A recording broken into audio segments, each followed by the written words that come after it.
Vareth was a dying world. Its sun burned weak and pale. Its desert stretched endlessly, and the wind sang through the bones of forgotten cities. The people of Vareth, tall, grey-skinned, with eyes like dim embers, moved quietly through the ruins of what was once a paradise. Every breath was a struggle. Every day a fight to find one drop of clean water or a handful of dry roots. Once their ancestors had reached the stars. Now they could barely keep a fire alive through the night. But still, they endured. In a small village of clay and stone huts, built beside the cracked riverbed of what used to be a mighty stream, the villagers worked beneath the dull orange sky. They patched roofs with sandcloth, scraped dust from the wells, and prayed to the old spirits for mercy that never came. Then, one night the sky broke open. It began as a distant roar, low, strange, unlike the sound of any storm. The ground trembled. Children ran outside, pointing upward.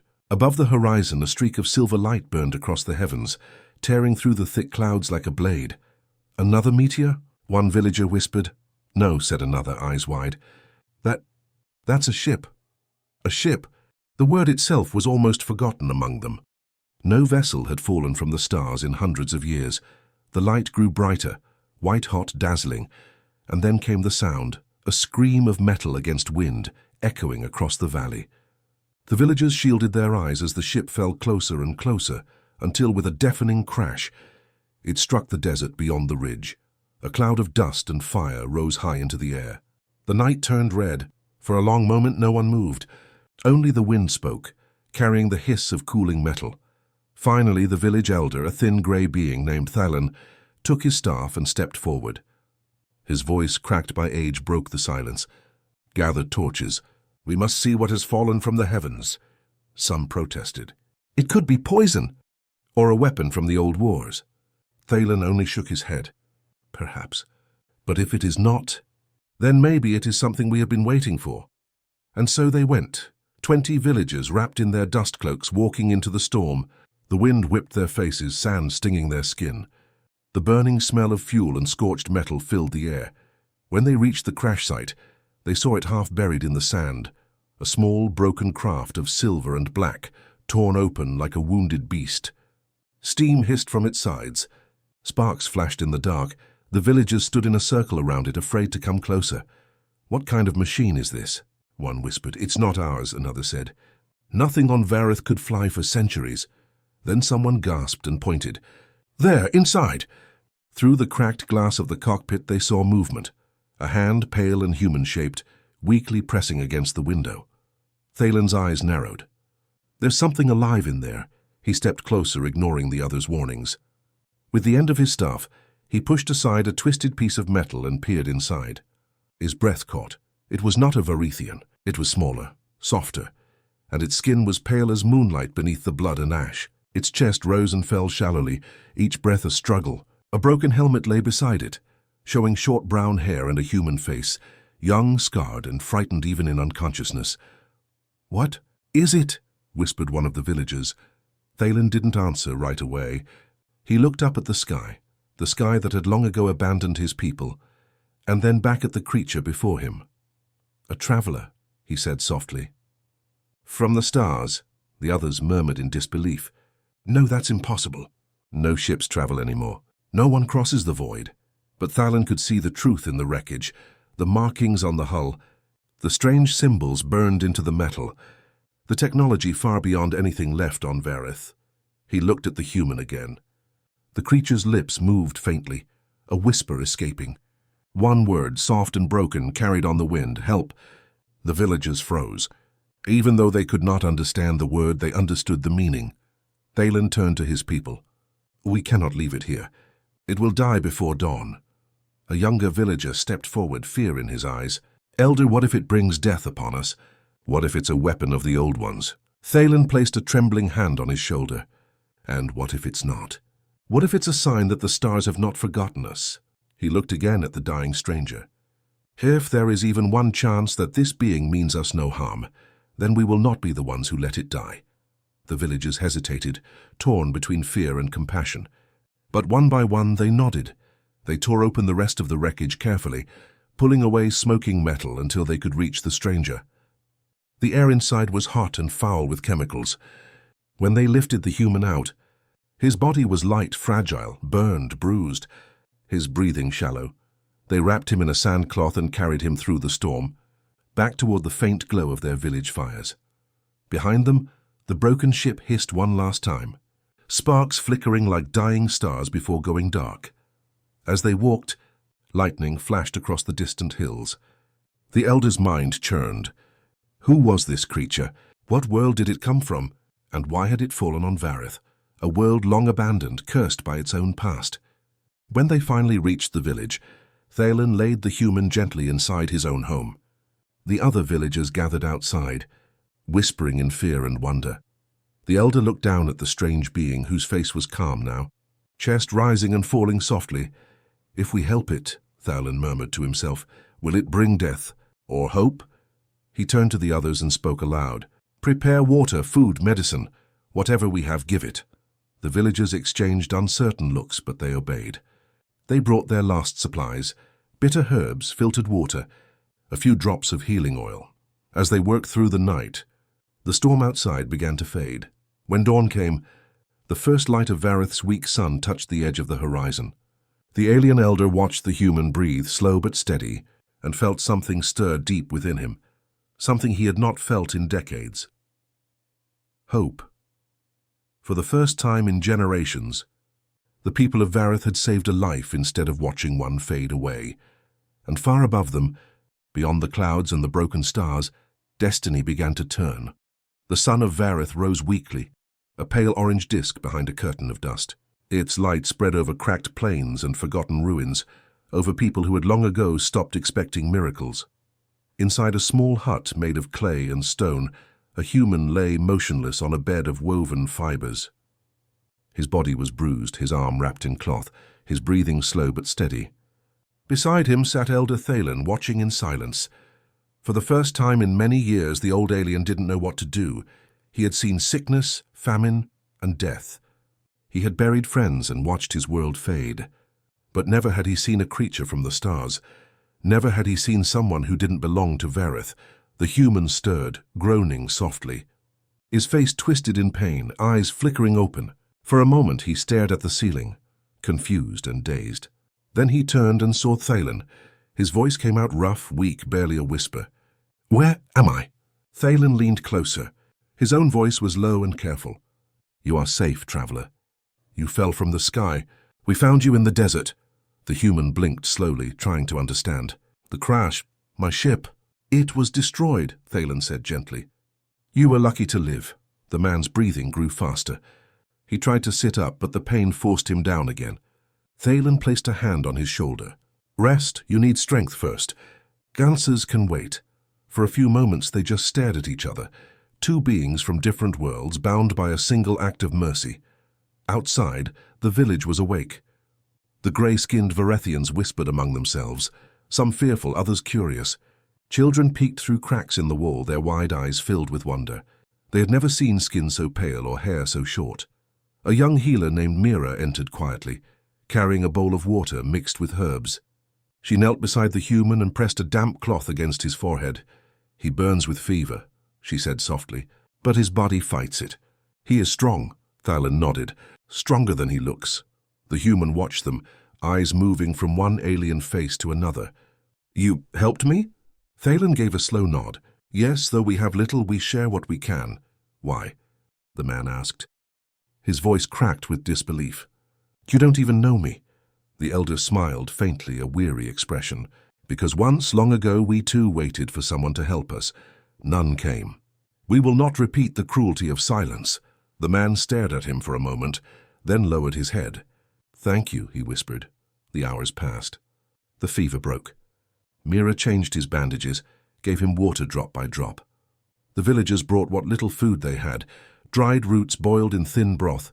Each act was small, but on Vareth it meant sacrifice. When night came, the human could finally sit up. The flames from a small oil lamp flickered on his tired face. "I'm Captain Elias Ward," he said slowly.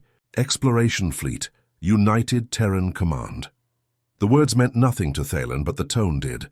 It was the voice of a man trained to lead. "You come from beyond the stars?" the elder asked. Elias nodded weakly. I was part of a survey mission. We were mapping habitable systems. My ship hit debris in orbit. The engines failed. I barely made it to the surface. He looked toward the door where faint wind blew dust into the room. How long have I been out? 2 days, Mira said. We thought you might not wake. Elias smiled faintly. Oh, you should have let me rest then. The joke made the elder chuckle, a deep, dry sound that startled even him. Days turned into weeks. Elias Ward healed slowly, though the scars on his arm and chest remained like reminders of the crash. The villagers of Vareth had come to accept him, cautiously at first, but curiosity had replaced fear. He worked beside them, helped mend walls, and learned their words piece by piece. Though their voices were deep and resonant, their language carried a quiet beauty, full of pauses and soft tones, like the sigh of the desert wind. But Elias could not rest. The longer he stayed, the more questions grew in his mind. Why was this world dying? Why were its people trapped here, cut off from the stars? One evening he decided to ask. The orange sun was setting, painting the barren plains in fading light. Elias sat with Elder Thalen and Mira near the edge of the village. A small fire burned between them, its smoke rising into the dim sky. Thalen, Elias began carefully, I've seen the broken towers near the horizon, the metal ruins. They look advanced, more advanced than what you have now. The elder's gaze turned toward the distance, toward the skeletal shapes of long-dead machines half buried in the sand. They are reminders, he said slowly. Of what we lost. Lost? Elias asked. Thalen nodded. Long ago, before my grandfather's time, our people reached the stars. We built great ships, cities that floated in the sky. We called ourselves the Masters of Creation. Mira lowered her eyes, but the Masters became destroyers. The elder's voice grew heavy. Yes, we burned our seas with weapons.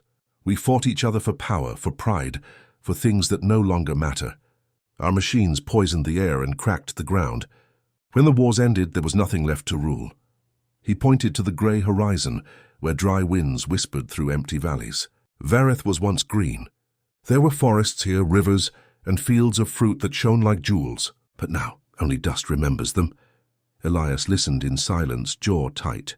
He had heard of dead worlds before, victims of greed, of war. But hearing it from someone who had lived through the ashes was different. How many of your people remain? He asked quietly. Few, Thalen said. Too few. Each generation grows smaller. We cannot leave this world. Our ancestors destroyed the ships that could take us to the stars, fearing what their descendants might do if they reached them again. Elias looked down at the sand. So you're trapped? Yes, the elder said softly. Trapped by our own mistakes. The wind rose, carrying with it the scent of dust and rusted metal. Elias stared into the fire. You said you once reached the stars, he said. Then, maybe we can help you return. Thalen smiled faintly. You speak as if you are not stranded yourself. Elias gave a small, rueful laugh. Toshe. He leaned back, looking up at the sky, a sky so thin and dry that the stars shimmered faintly through the haze. When I was a boy, I dreamed of exploring worlds like this, he said. I thought we'd find life, new civilizations, friends among the stars. But I never imagined finding a people who gave everything to help a stranger. Mira tilted her head. Why does that surprise you? Elias hesitated. Because not all species are kind, even humans. We have our share of mistakes. Thalen chuckled, a sound like cracking stone. Then we are not so different. The fire crackled. Silence fell for a while. A comfortable silence, heavy with shared thought. Then Elias said, You could rebuild, you know. Maybe not overnight, but over time. Your people are strong. You survived the worst. Thalen shook his head. We do not have the tools. The knowledge is lost. What we once knew has faded into myth. He looked toward the dark shapes of the ruined towers. Those places are forbidden. The air there is poison. The old machines still sleep beneath the sand, broken and dangerous. We have no power to wake them. Elias thought for a moment, then smiled faintly. Maybe I do. The elder turned to him, puzzled. My ship's black box still works, Elias said. It's weak, but it records everything, and even signals. If I can boost its transmitter, I might be able to contact my fleet. Mira's eyes widened. Your people will come for you? If the signal reaches them, Elias said. They'll know I'm alive. And when they find me, they'll find you too, Thalen frowned. Would they not fear us? Another race, another mistake of the past. Elias met his gaze firmly. No, humanity doesn't fear kindness. The old alien studied him for a long moment. In Elias's face he saw no deceit, only quiet resolve, the kind that came from loss and purpose. Finally Thalen nodded slowly. Then perhaps the stars will listen once more. That night Elias climbed the ridge above the village. The sand was cold beneath his boots, the wind sharp. He carried the black box, dented, cracked, its blue light flickering faintly. He looked at the stars. "Come on," he whispered. "Don't fail me now." He adjusted the settings, rewired the power from his damaged suit and aimed the signal upward. Static crackled through the thin air. "Captain Elias Ward, survivor of the Prospector the 4, calling any Terran fleet in range," he said into the mic. "Coordinates attached. Planet designation unknown. Native population intelligent, peaceful, in need of aid." I repeat, the signal cut off, then buzzed again weakly. He sighed. The transmitter wasn't strong enough. Still, he spoke once more. "If anyone hears this, remember Vareth. They saved me. Don't let their kindness be forgotten." The light on the device flickered, then dimmed to nothing. Elias sat there for a while, alone under the dying stars. The cold wind brushed against his face, whispering across the dunes like a voice too old to understand. He didn't know if anyone had heard him. But somehow, deep inside, he felt that the message would reach them. And even if it didn't, he knew what he had to do. He would help these people, repair what he could, teach what he knew, and give them hope, even if no rescue ever came. When he returned to the village at dawn, Thalen was waiting. The elder handed him a small piece of dried fruit, the last of their stores. "It is not much," Thalen said, "but it is what we have." Elias accepted it with a nod.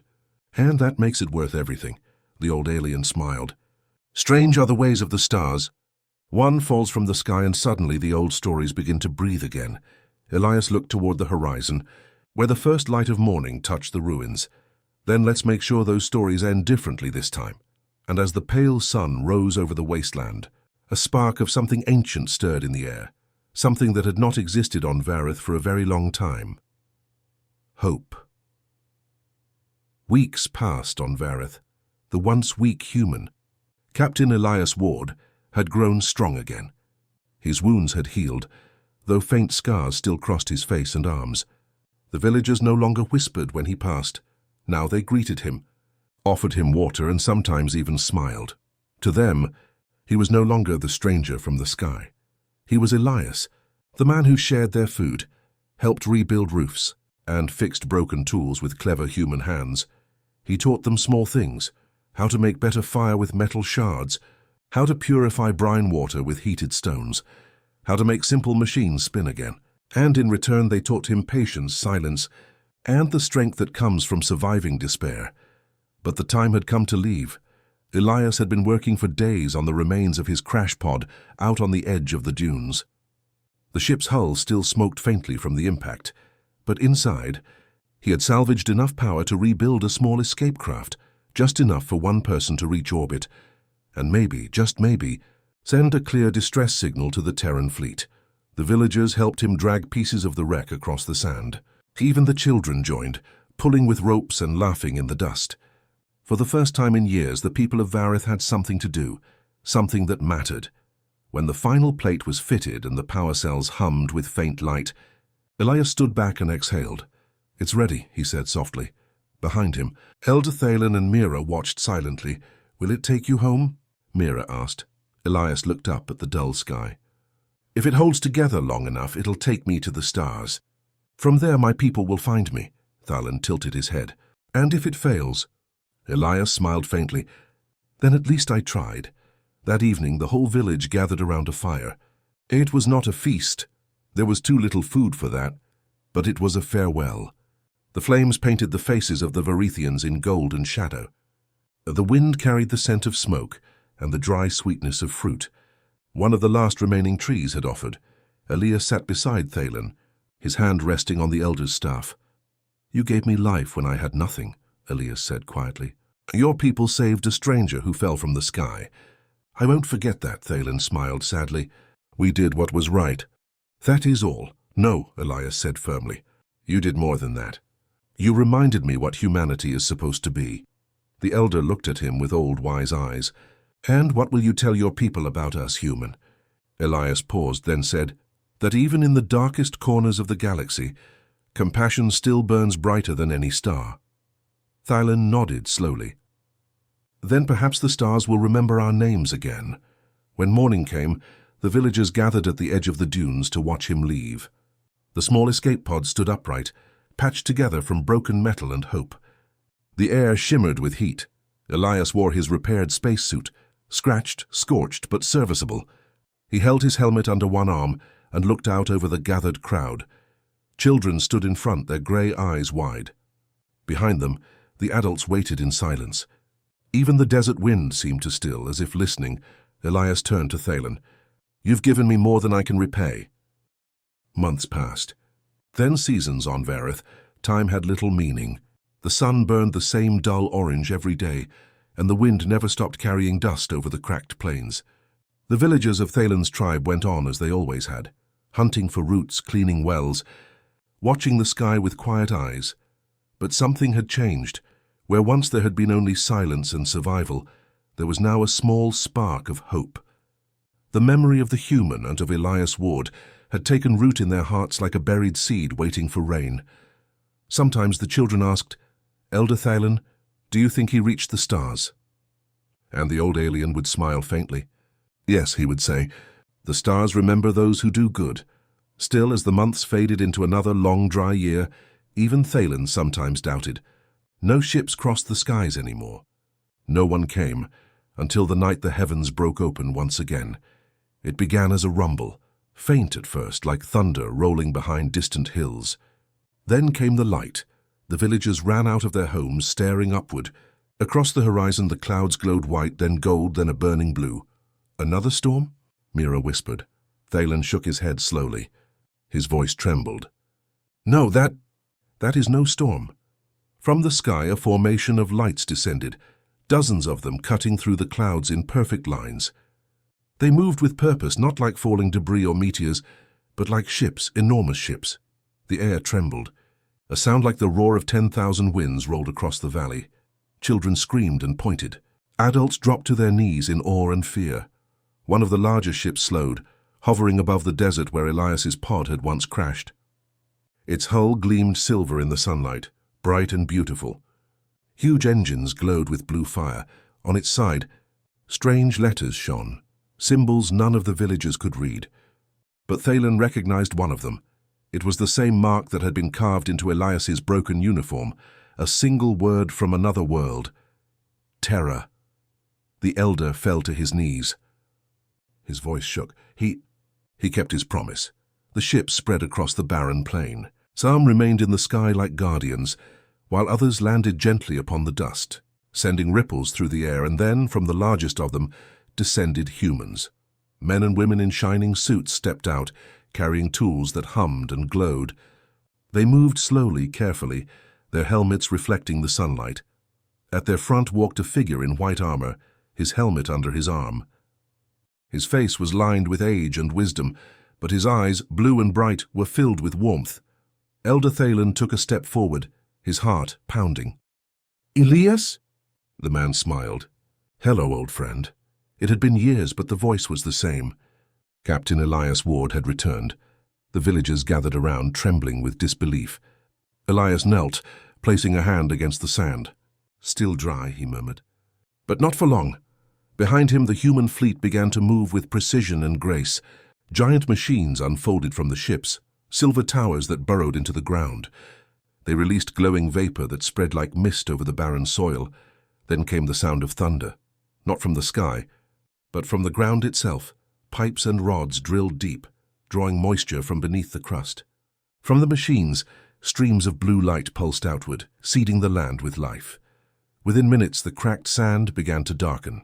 The air changed, the smell of dust fading, replaced by something no one on Vareth had smelled in generations. Rain. Tiny droplets fell from the forming clouds, cold and clean. The villagers lifted their faces, laughing and crying as the first rain touched their skin. Elias watched, his heart full. "This world deserves another chance," he said softly. Thailand stood beside him, tears in his ancient eyes. "You remembered us. How could I forget?" Elias smiled. "You saved one human. Humanity couldn't turn away from that." He turned toward the villagers. "We're not here to take or rule. We're here to give back, to rebuild what your ancestors lost." Mira stepped forward, voice trembling. "Can such a thing be done?" Elias nodded. "It's already begun." He raised a small device and pressed a button. Instantly, drones soared into the sky, scattering tiny silver pods across the valley. Each pod burst open, releasing seeds, millions of them glowing faintly as they fell into the new soil. Soon, green began to appear. Small shoots, then stems, then leaves. Within hours, the desert shimmered with color.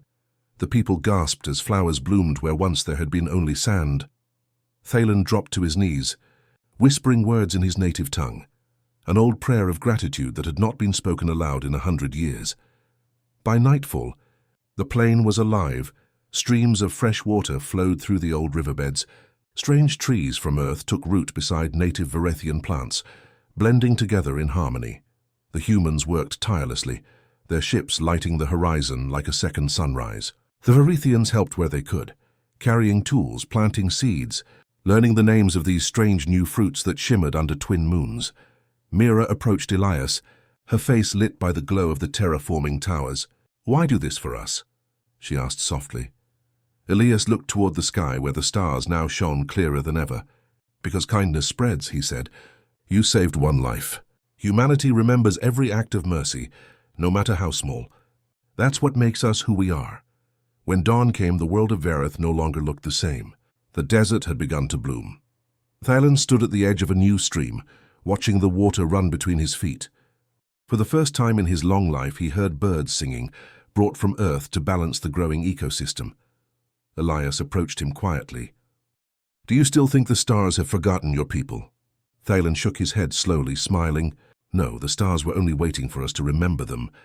Elias looked out over the transformed valley, green fields, silver towers, shining water. "This is only the beginning," he said. "Soon your entire world will live again." Thalen turned to him, voice soft. "And we will remember how it began, with one act of kindness." Elias smiled, eyes reflecting the rising light. "And with one promise kept." Above them, the human fleet floated silently, hundreds of ships glowing like stars reborn. Below, the people of Vareth stood together, watching their world come alive for the first time in generations. And far across the galaxy, stories began to spread, of a dying world saved not by conquest or war, but by gratitude. They said that when one human was saved from death, humanity answered not with vengeance or greed, but with life. Weeks turned into months. The barren deserts of Vareth were gone. Where sand once stretched endlessly, now stood green valleys and silver lakes that caught the light of two suns. From orbit, the world no longer looked dead and brown. It shimmered with color, blue and green spreading like veins of life across its surface. It had become a miracle. The humans called it Project Renewal. But to the Varethians, it was something far greater. They called it the Second Dawn. Every morning, Elder Thalen walked through the new gardens near the village, though it could hardly be called a village anymore. Humans and Varethians had built it together, into a living city.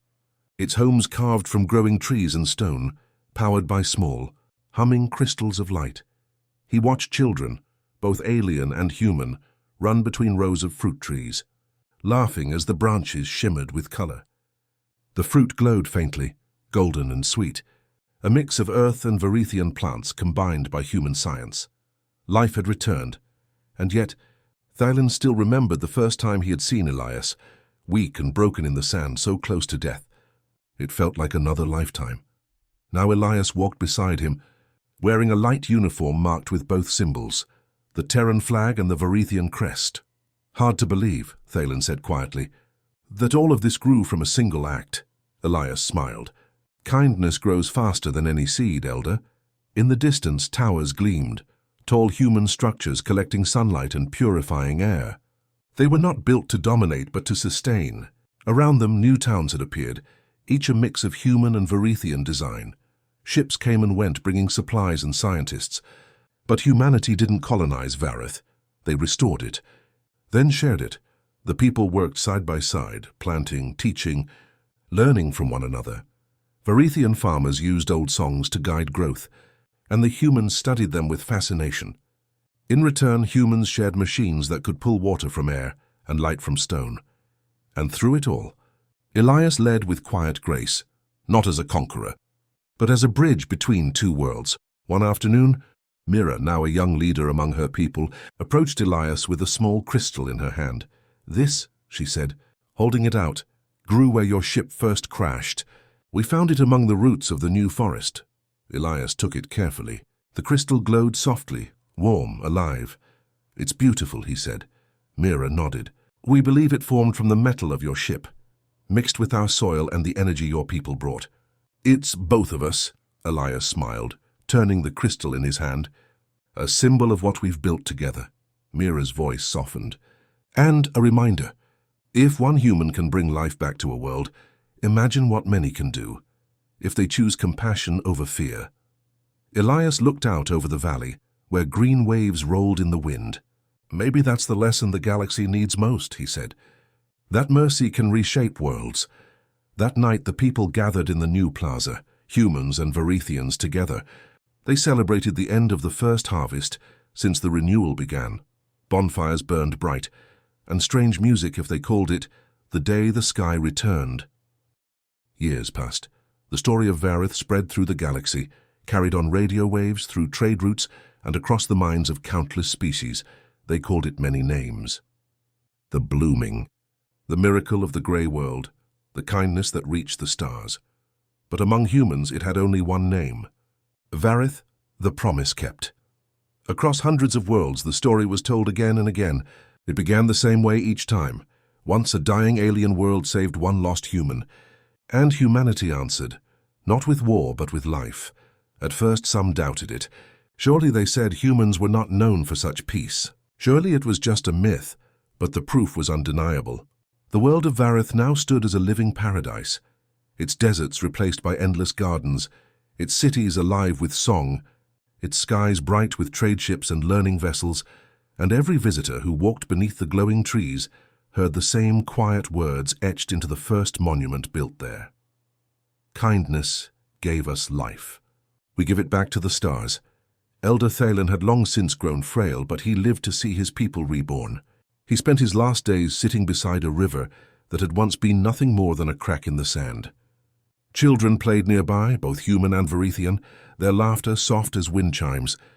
When Elias came to visit, Thalen greeted him with a smile that trembled with age. "I see the stars in their eyes," Thalen said softly, nodding toward the children.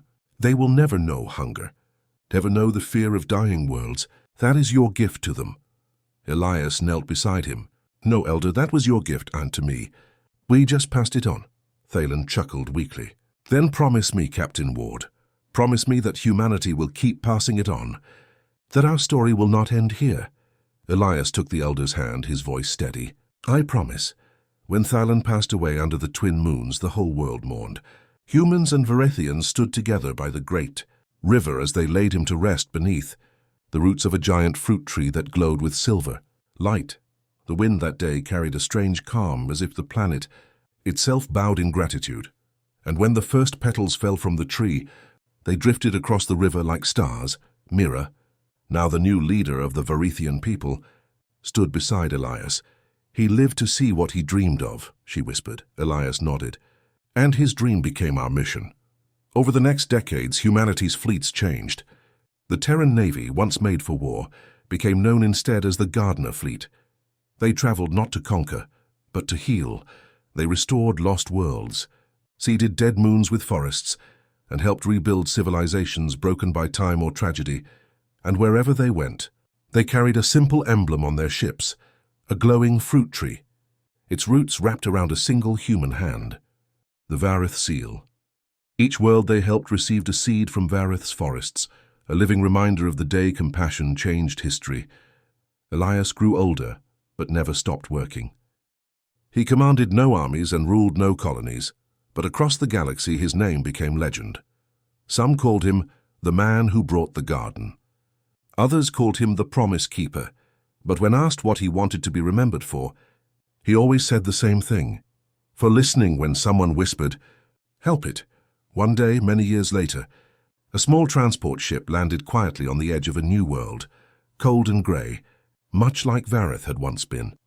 A group of alien villagers approached cautiously, their faces filled with fear. From the ship stepped a group of humans in light suits, led by a woman whose eyes shone with calm determination. She held out her hands and said, "We come in peace. We came because once long ago someone saved one of ours. And we never forgot." The aliens looked at one another, uncertain, but one among them, a child, stepped forward and touched the woman's hand. And in that moment, the cycle began again, far across the stars. Old Captain Elias Ward sat in the garden of his home on Vareth, now an old man. He looked out across the green horizon, where fruit trees swayed in the soft wind. The rivers glimmered like glass, and the towers of both races shone together in the distance. Beside him stood Mira, still strong and wise. "It's strange," she said quietly, "how something so small, one act of kindness, could reach so far." Elias smiled faintly. "That's the secret of the universe, Mira. Big things begin small. Even stars start as dust."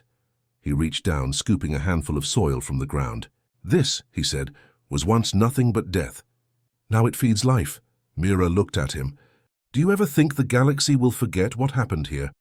Elias looked up at the sky, vast, endless, alive with light. "No," he said softly, "because life remembers kindness, always." That night the stars over Vareth burned brighter than ever before. Some said it was just the reflection of the terraforming towers. Others whispered it was the soul of Elder Thalen shining back at them, watching over both peoples. But Elias believed something else. He believed that somewhere out there, another dying world would see that light and remember the story of how one lost human fell from the sky, and how a simple choice to help changed the fate of two civilizations. Years later, long after Elias was gone, travelers from distant systems would visit Vareth. They would walk beneath its endless gardens, drink from its rivers, and rest beneath the glowing trees. And there, carved into the oldest stone in the heart of the first garden, they would find these words: "They saved one lost human, so humanity made their barren world bloom forever." Centuries passed. Vareth was no longer a single world. It was the heart of a movement, a symbol known across the stars as the Blooming Worlds. From the great gardens of Vareth, ships departed daily. They carried not weapons but seeds, glowing capsules of life forged from Earth's DNA and Vareth's crystal soil. Each one carried the power to awaken a sleeping planet. The Gardener fleet had grown into something far greater than Elias Ward could have ever imagined. And at its core, one message guided every mission: life shared is life multiplied. On a distant frontier, a small planet called Coris 9 drifted in a quiet system, dark, stormy, and forgotten. Its surface was cracked and cold, its people struggling to survive under a fading sun. For generations they had sent distress signals into space. None had ever been answered, until one day, the sky lit up with silver light. The first of the ships appeared like a comet, its hull marked with a single symbol, a fruit tree surrounded by starlight. The Corisians, frightened but desperate, gathered in the open plains. A voice echoed through the wind, calm and steady. "We come in peace. We come to share the garden." The humans and Varethians stepped down together. They carried machines that glowed softly and seeds that shimmered like dust. They spoke little, but they worked fast, raising towers, releasing clouds of oxygen, and seeding rivers beneath the frozen ground. The Corisians watched in disbelief as color began to return to their world. The air grew warmer, the soil softer. Rain, real rain, began to fall for the first time in 100 years. The smallest of them, a child, asked, "Why are you helping us?" "We have nothing to give." The human leader knelt beside her and smiled. "Because once someone helped us when we had nothing to give." As the days turned to months, Coris 9 began to change. Forests spread across the equator. Oceans awakened from beneath the ice, and the Corisians, once pale and frail, began to thrive again. Everywhere, statues of a human and a Varethian, standing side by side, were built to honor the gift. And beneath each statue, the same words were carved in simple script: "For the one who was saved, and for those who saved him." Back on Vareth, in the Hall of Seeds, Mira's descendants kept the memory alive. Each new world added its soil to the hall, small jars from every planet that had been reborn through kindness.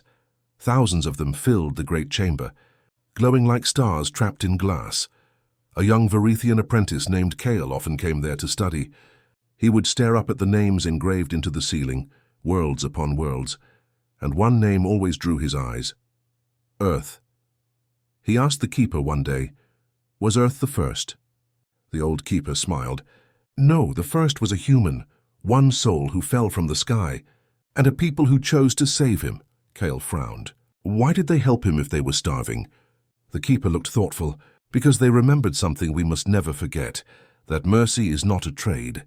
It's a gift, and gifts grow." Years later, Kale would stand aboard one of the new Gardner ships, staring at a world waiting below, another silent, broken place. He would remember those words, and as the ship descended, carrying life once more to the forgotten corners of the galaxy, Kale would whisper quietly to himself, "They saved one human. So now we save them all." Far across the void, beyond the reach of known space, rumors began to spread. It was said that whole regions of the galaxy were changing. Barren moons sprouting forests, dead worlds glowing with new life, ruins whispering with wind again.